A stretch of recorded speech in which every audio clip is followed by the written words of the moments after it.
HTML এর ভিতরে যখন আমরা কোড লিখি তখন আমাদের কমেন্ট হচ্ছে সবচেয়ে গুরুত্বপূর্ণ এবং কোডকে চেনার সহজ একটা মাধ্যম।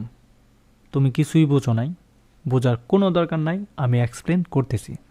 এটা তো একটা কোড, তাই না? এখানে অনেক কোড নাই, কিছু অল্প আছে। তো যখন তুমি হিউজ পরিমাণ কোড লিখবা, অনেক অনেক কোড লিখবা, তখন তো তোমার অনেক কিছু চেঞ্জেস হওয়ার দরকার। অর্থাৎ এই কোডগুলোকে চিনতে হবে বা জানতে হবে। লাইক আমি যদি তোমাদেরকে এখানে কয়েকটা এক্সাম্পল হিসেবে দেখাই, যেমন পি ট্যাগ লরেম 100 দিলাম, দেন এখানে আছে তোমার S3 দিলাম, গেল।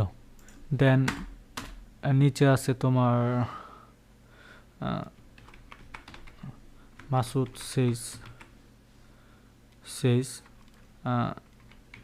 ব্লক কোডস লরেম দিলাম। ওকে, এই যে দেখো এখানে কিন্তু অনেকগুলো লেখা, তাহলে কোনটা কি এই কোডের ভিতরে তো আমরা সহজে চেনার উপায় নেই, তাই না? এভাবে পড়তে হবে, দেখো অন্ধের মতো পড়তে হবে, পড়ে পড়ে আমাদের বুঝতে হবে অ্যাকচুয়ালি কোনটা কি। তাহলে এই লেখাগুলোকেই আইডেন্টিফাই করে অর্থাৎ সহজে চেনার জন্য আমাদের কমেন্ট খুবই দরকার। তাহলে কমেন্টটা কি? ধরো আমার এই যে আমি এটা কি, এটা হচ্ছে হেডিং, তাহলে আমরা এখানে লিখব হেডিং পার্ট স্টার্ট লিখলাম। এখন দেখো এটা তো কমেন্ট হয় নাই, এটা কি ওয়েবসাইটের ভিতরে চলে আসছে, তাই না? এই যে ওয়েবসাইটের ভিতরে, তাহলে এটা কি কমেন্ট? না, কমেন্ট হচ্ছে এমন একটা জিনিস আমরা এখানে লিখব, বাট আমাদের ওয়েবসাইটের প্রদর্শন, ওয়েবসাইটে দেখাবে না, এটাকে হাইড করে রাখবে। অর্থাৎ এটা যে হেডিং পার্ট এই কমেন্টের মাধ্যমেই আমাদের চেনার উপায়, কারণ এটার একটা কালার হবে ভিন্ন। তাহলে এটাকে আমরা কমেন্ট কিভাবে করব? আমরা এই লেখাটা লিখব, যা লেখার লিখব, লেখার পরে এটাকে সিলেক্ট করে কন্ট্রোলে ক্লিক করে কন্ট্রোলে চেপে ধরে আমরা ওয়েবসাইটে একটা প্রশ্নবোধক চিহ্ন দেখব। আমাদের যে কিবোর্ডটা আছে ফাংশন কি এর বরাবর, আমরা যদি আমাদের কিবোর্ডের দিকে তাকাই, কম্পিউটারের কিবোর্ডের দিকে ফাংশন কি FN কি, FN একটা কি আছে দেখো, অল্টার, তারপর কন্ট্রোলের মাঝামাঝি FN কি বা শিফটের সাথে একটা হাইফেন আছে, বা কি বলে এটা প্রশ্নবোধক চিহ্ন। কন্ট্রোলে ধরে প্রশ্নবোধক চিহ্নতে ক্লিক করলে দেখো নতুন একটা কি স্টাইল চলে আসছে হেডিং পার্ট হিসাবে। ওকে, আগেবারে এই চিহ্নটি চলে আসছে। দেন এটা হচ্ছে হেডিং পার্ট স্টার্ট। আমরা এটাকে শেষেরটা যদি দেখাই আবার হেডিং পার্ট ইন্ট, তাহলে আমরা লিখব হেডিং পার্ট ইন্ট। ওকে, দেখো তাহলে কি আমাদের এই অপশনটুকু হেডিং পার্ট, রাইট? আর পরের অংশটুকু কি প্যারাগ্রাফ পার্ট স্টার্ট আমরা দিতে পারি। দেওয়ার পরে এটাকে ধরে আবার সেম আগের পদ্ধতি প্যারাগ্রাফ পার্ট স্টার্ট, দেখো আবার হচ্ছে প্যারাগ্রাফ পার্ট ইন্ট। ওকে, দেখো তাহলে কি আমরা সহজেই বুঝতে পারতেছি আমাদের কোন পার্টে কি আছে। এই পার্টটা হচ্ছে একটা প্যারাগ্রাফ পার্ট, এই পার্টটা হচ্ছে একটা হেডিং পার্ট, আর এখানে হচ্ছে একটা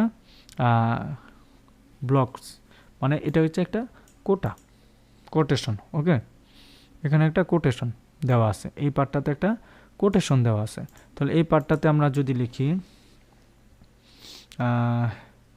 উক্তি, আমরা ইংলিশে লিখলাম না, উক্তি পার্ট দেওয়ার পরে আমরা এটাকে শিফটে কন্ট্রোলে ধরে এই চিহ্নটা দিলাম, উক্তি পার্ট মানে আমাদের মতো করে দিলাম আর উক্তি পার্ট হ্যাঁ কোথায় গেল, হ্যাঁ উক্তি পার্ট শেষ। তাহলে অ্যাকচুয়ালি কি কমেন্টের মাধ্যমে আমরা আমাদের যে কোডগুলো হাজার কোড করব আমরা যখন কাজ করব, সেই কোডগুলোকে সহজে চেনার উপায়। ঠিক আছে, তো এই হচ্ছে অবস্থা। তো অ্যাকচুয়ালি কোডটা বা কমেন্টিংটা এর জন্য আমাদের দরকার। তো এখানে দেওয়া আছে কমেন্টিং অনেক টাইপের থাকে, তো আমরা অ্যাকচুয়ালি এত কিছু শিখব না বা দেখব না। কমেন্টের মাধ্যমে আরও অনেক কিছু লুকানো যায়। যেমন ধরো তোমার একটা অংশ তুমি তোমার ক্লায়েন্টকে দেখাতে চাচ্ছ না, সে এখন বলছে এটা আপাতত হাইড থাকুক, পরে যেন এটা তুমি চাইলে রান করা যেতে পারে। তাহলে কি করবা? যেমন তুমি চাচ্ছ না এই মাসুদ বা কি বলে এই অংশটুকু মাসুদ কাজী অংশটুকু দেখা না যাক, বাট আপাতত হাইড করে রাখবা, লুকায় রাখবা, কিন্তু কোডটা পিছনে ঠিকই থাকবে। তো এটাকে সেম একই পদ্ধতি কন্ট্রোলে চেপে দিলা, দেখো এটা একটা কোড হয়ে গেল নাই। পরবর্তীতে যখন তোমার দরকার তাহলে এই আশেপাশের চিহ্নটাকে আর এই যে চিহ্নটাকে তুলে দিবা, দেখো আবার কোড হয়ে এখানে চলে আসছে। ম্যাজিক না? হ্যাঁ, সেম একই পদ্ধতি। যদি আমরা এইটার দিকে তাকাই বা এই ব্লকসে তাকাই, তাহলে এটাকে পুরাটাকে ধরে কন্ট্রোল এবং প্রশ্নবোধক চিহ্নতে ক্লিক করব, দেখো এটা একটা কি হয়ে গেল, কমেন্ট হয়ে গেল। ঠিক আছে, তো কমেন্টটা আমরা আবার আউট করব, সেম একই পদ্ধতি, দেখো কমেন্ট আবার আউট থেকে আমাদের কোডে চলে আসছে। তো এইভাবে কিন্তু আমরা ইচ্ছা করলে আমাদের ওয়েবসাইটের ভিতরে কমেন্ট যুক্ত করে আমাদের যে পার্টগুলো আছে কাজের স্টেপ বাই স্টেপ সহজে চিনতে পারি। তো আজকের মতো এতটুকুই। Thank you so much.